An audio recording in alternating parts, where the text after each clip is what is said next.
Scott, great to finally meet you.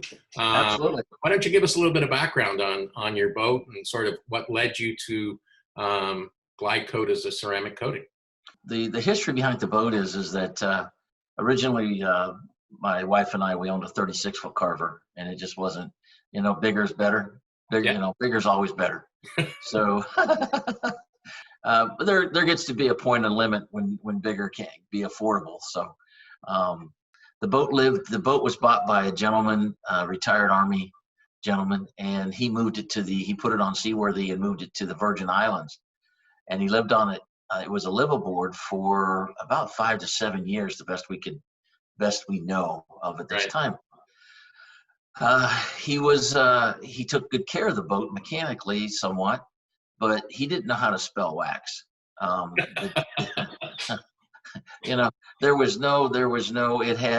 When we first brought the boat home, I bought it 7 years ago. I hired a gentleman, he buffed on it and wet sanded it for almost 6 months. It took him that long to bring the boat back up. Right. Thus the point is that that limits my amount of ability that I have to keep buffing the boat, because I'm running out of gel coat. To get rid of the oxidation, there's actually a few places on the boat that have gone into the resin. So Okay. I had to find something that eliminated it was kind of a twofold project. I couldn't keep buffing the boat every year and keeping the gel coat from oxidizing. The other thing is that the boat now lives in Northeast Maryland, a little town at the end of the Chesapeake, and we have a covered shed, and we keep it out of the sun all the time. Well, that keeps the oxidation down, but it also lends itself to birds and spiders. So it's a vicious circle. We get the birds eat the spiders, the birds come back and deposit the spider deposits on the boat. The spiders, why they live, they deposit. So we had this vicious circle, and then the blueberries get mixed in, and we have blueberry stains part of the year. So wax wasn't doing it. The spider poop and the bird poop and the blueberries would just go right through the wax. So eventually I started looking around, and what actually led me to Glidecoat is that some friends of ours had bought down in Florida. They had started putting ceramic coating on cars. Yeah. And to keep the love bugs off the cars and damage to the paint on the cars. So I said, well, if they're doing it for that, they got to be doing it for boats. So I started shopping around. I did a lot of research on the internet, and to your benefit, your website is very informative, where other people's websites are not. And it told me what I needed to know. And then after, if you remember early in the days that I started talking to you last year, you started giving me references to talk to. And a gentleman up in, I think it was Minneapolis, had a Carver. Yeah. He gave me some pictures of that, and we chatted it up a little bit. And so the end result is what I was after was something that would virtually repel the bird poop, the spider poop, the blueberries, the environment that it lives in. The other problem on the hull is that because the gel coat is so old and was so porous, we have very brackish water. It's up in this part of the Chesapeake, it's fresh water. Yeah. So it has a lot of brining in it, brown staining water. And within a short period of time of launching the boat, after we do the bottom and wax the hull would become stained from the I guess the brine or the brackish water that it would run in. So it became very unattractive at that time. So I was looking for something that eliminated or virtually eliminated these problems. And that's how Glidecoat came into play. I mean, obviously one of the tricks with any ceramic coating is the preparation. And I guess you know that too well, given the fact, I guess it took you 2 to 3 months, just given all the weather issues and work Oh my issues. gosh. Well, it's kind of funny because somewhere along the line, one of my friends asked me how long it's going to take, to do it. And I says, we should be able to buff it out in 2 to 3 days.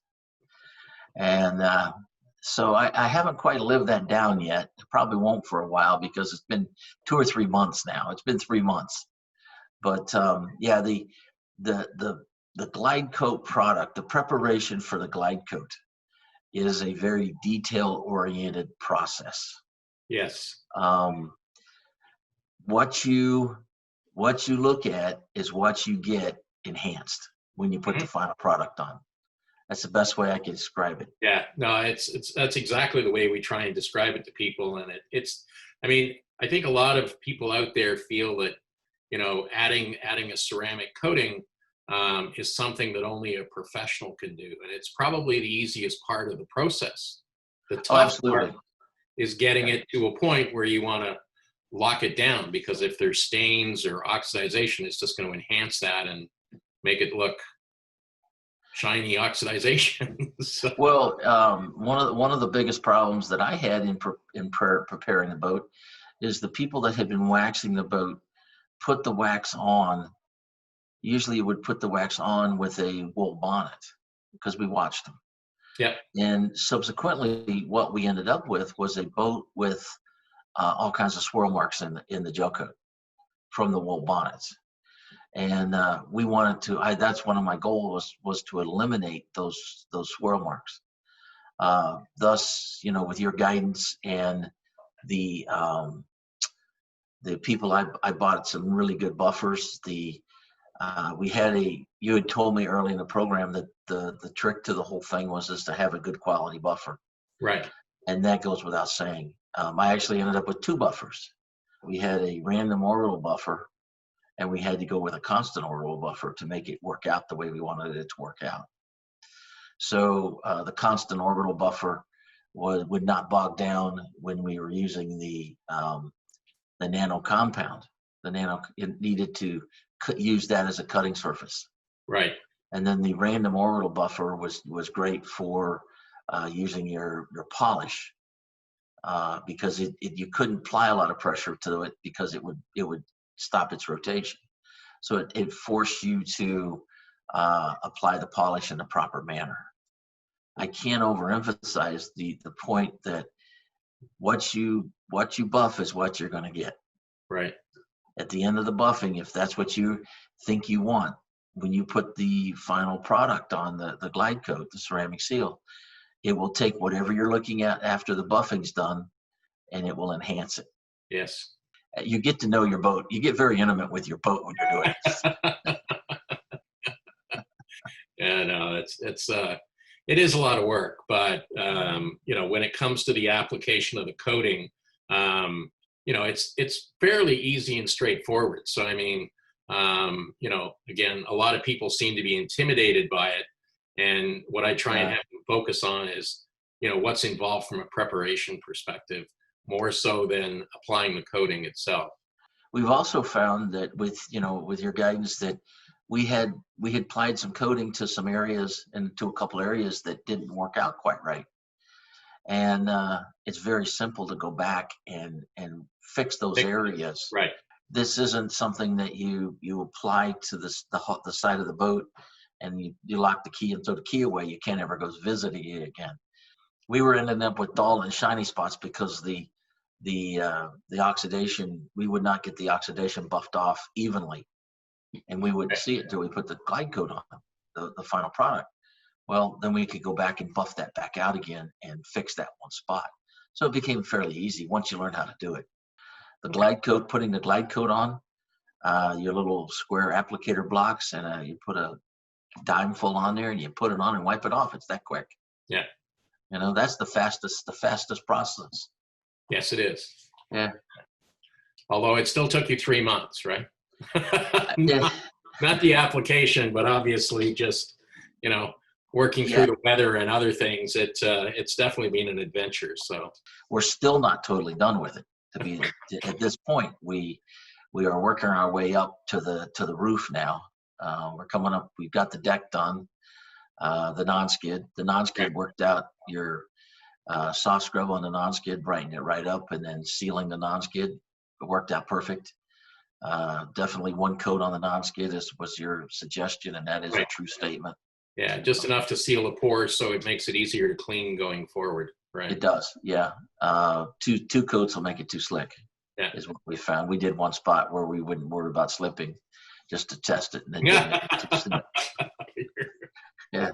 So, but it's a terrific product. I can't say enough about it. And yes, it's a labor of love, and it takes a long time to get the boat to where you want it.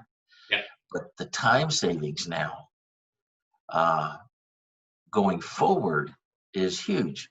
Simply from the fact that I go down to the boat. Yeah, we have bugs that lie on the boat. You know, I can hose them off. Take a damp mop, a deck mop, and dry it up, and I'm done. I'm off and running. I'm not scrubbing anymore. If I do have a little bit of a stain from something, your boat soap that you sell, Right. it takes care of it. Put it on a little soft brush, and it takes care of it. It doesn't give me any grief anymore. So the time savings is at the end of the product, Right. after the end of the whole thing, and it's just a terrific product. Well, look, I can't thank you enough, Scott, and Absolutely. really look forward to working with you over the years. So, we'll have to monitor things, and I would expect that up there you'll probably get close to 3 years out of the coating, but before it has to be reapplied, but we'll see. Well, we usually haul the boat every 3 to 4 years, and since we're not in salt water, we don't have to worry about barnacles and all that up here. Right. Usually it's just a sludge on the bottom that needs to be pressure washed off. But I'm hoping to get more than that. The only thing sorry. Go ahead. We base it on 18 months. I mean, obviously we do testing here in South Florida down in Homestead. So we know the product is good for 18 months here. Given the fact you're in Maryland, where your season typically is what, April till mid-October? We usually commission the boats the end of April and put them up to bed for the winter, mid-October, 1st of November. Yeah. So, you're to replicate 18 months here, up there, you're probably in that 3 to 4 year time frame. So. Yeah, and I'm throwing in the fact that the 3/4 of the boat, probably 7/8 of the boat is in the shade 90% of the time. That's true. And then, so the only thing that I have to keep track of, I feel, is probably the aft cockpit area, that swim platform area, to keep it, maybe it'll have to have a little extra coating or cleaning on it. But other than that, I believe I can get more than that out of it. All right. So. Well, we'll send you up a gloss meter every year just so you can check the readings. Okay, sounds good. All right. All right. I'm going to let you go. I really appreciate your time. Sure, right. Not a problem.